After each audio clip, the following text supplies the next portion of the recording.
The Arabian Nights, Introduction and the Fisherman and the Genie, from the Usborne Illustrated Arabian Nights, written by Anna Milbourne. Legend has it that long ago in the lands of Arabia there lived a clever and beautiful woman named Scheherazade, who for 1,001 nights told such good stories that they saved her life.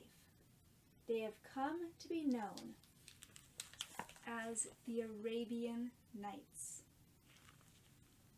Once upon a time, there lived a hugely rich and powerful sultan. He ruled his country with kindness because he was in love. He and his wife were the happiest couple alive, or so they thought. One day, the Sultan returned from a horse ride to find his wife in the arms of another man. The Sultan was devastated. His heart was broken. But instead of being sad, the Sultan was furious. He had his wife and her lover killed on the spot. "If this woman can fail me, then no woman is to be trusted. I will never love again," he vowed. What the heartbroken Sultan did next was so horrifying that it has gone down in history. Every afternoon he married a different woman, only to put her to death the following morning. His kingdom quaked under his fearful reign. Parents hid their daughters away so they wouldn't be forced to marry the Sultan. Girls fled the country. Newborn baby girls were met with sorrow instead of joy, since nobody knew when the Sultan's terrible decree would end. Then, one morning, a beautiful young woman named Scheherazade said to her father, "I'm going to volunteer to marry the Sultan next." Her father's eyes filled with tears. "Why would you do such a thing? You are far too good and far too clever to throw your life away." "Trust me, father," said Scheherazade. "I have a plan that might save me and anyone else from having to die at the Sultan's hand." Reluctantly, her father let her go. The Sultan welcomed the girl's proposal and married her that very day.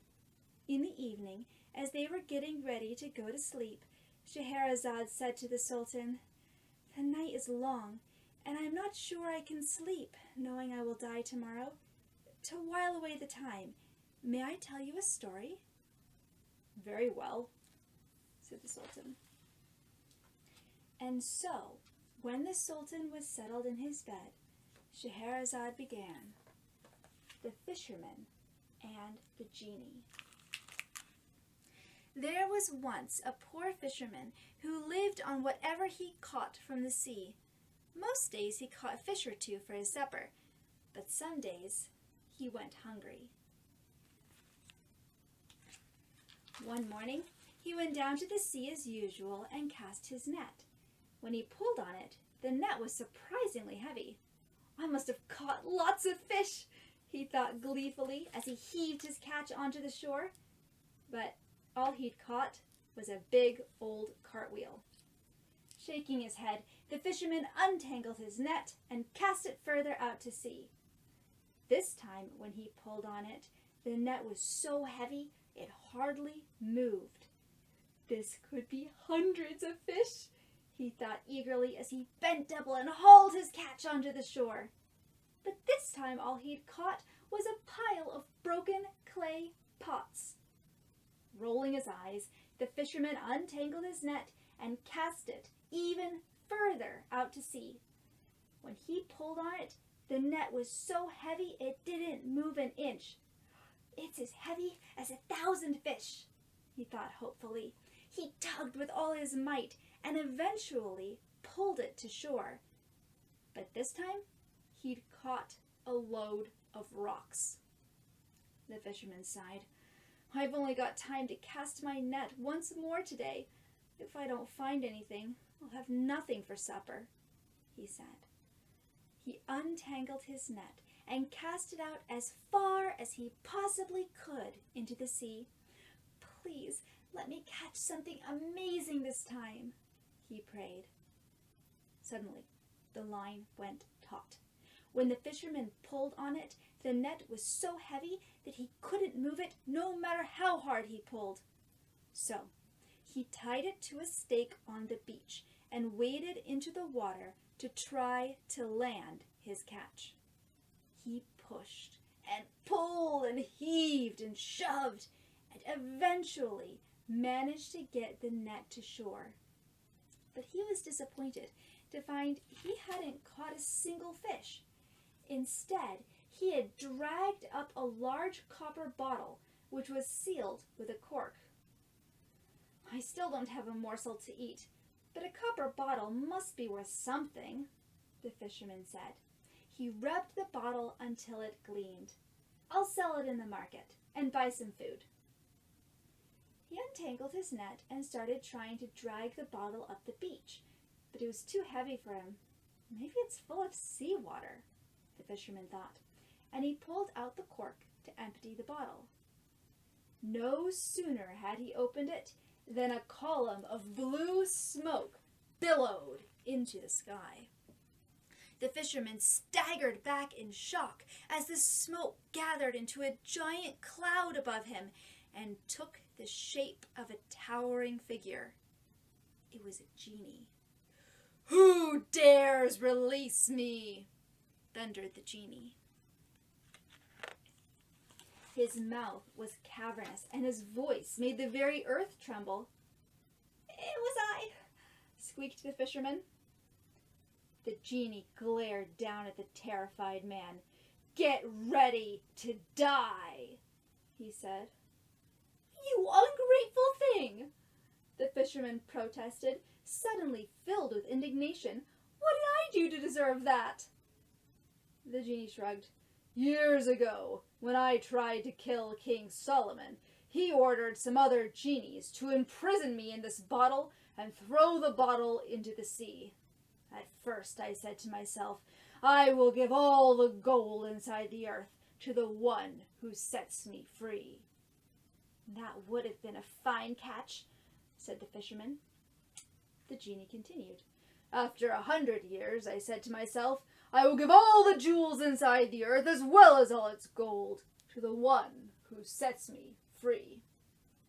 "That would have been a wonderful catch," sighed the fisherman. The genie continued. "After another 100 years, I thought to myself, whoever comes and sets me free now has taken so long about it that he doesn't deserve to live. I'll kill him, whoever he is.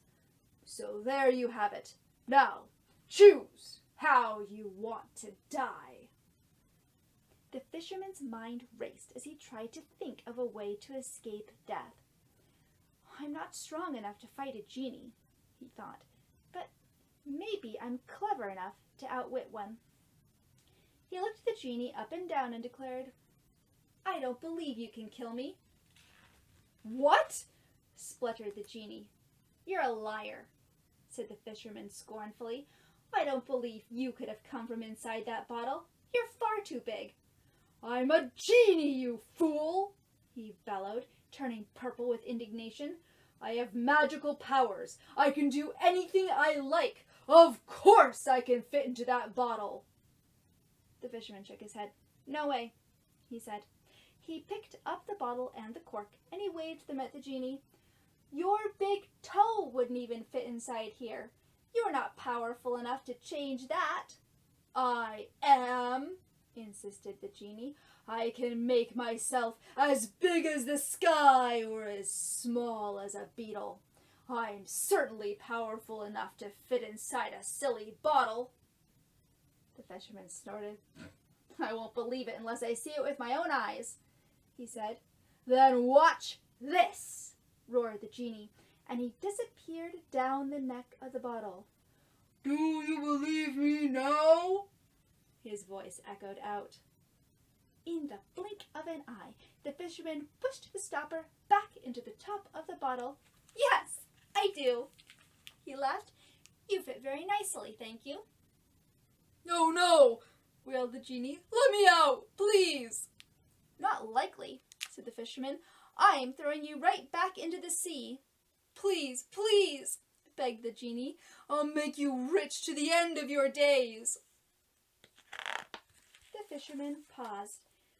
"And you'll promise to leave me alone and never cross my path again?" he said. "I promise," whimpered the genie. So the fisherman pulled the cork out of the bottle.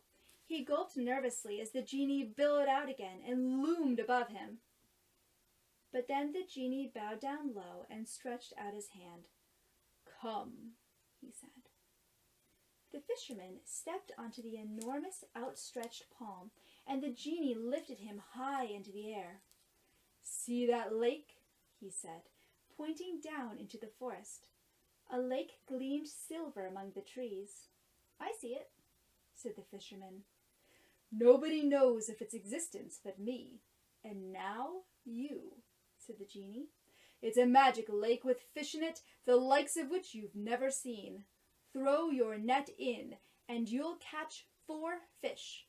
1 red, 1 blue, 1 yellow, and 1 white. If you take them to the Sultan, he will reward you with riches beyond your wildest dreams." The genie lowered the fisherman gently back down onto the beach. After bowing to the fisherman once more, he flew away across the sea. The fisherman hurried off to the lake. When he got there, he cast his net into the water and pulled it out again. Just as the genie had promised, he had caught 4 fish, 1 red, 1 blue, 1 yellow, 1 white, each more beautiful than the last. He took them to the Sultan, who was delighted. "These are the most splendid fish I've ever seen," he exclaimed. He was so pleased with the present that he gave the fisherman enough gold to make him rich to the end of his days. After that, the fisherman lived very happily indeed. He got married and had a family. He continued fishing in his spare time and enjoyed telling his children and grandchildren all about the time he had met a genie. Once, later in his life, he tried to show his children the magical lake so they could fish there too. But it was nowhere to be found. Scheherazade finished the story and fell silent. "That story was amazing," said the Sultan. Scheherazade smiled. "That's nothing compared to the story I can tell you tomorrow," she said, "as long as you let me live." "Very well," said the Sultan. "I will spare your life for one more day."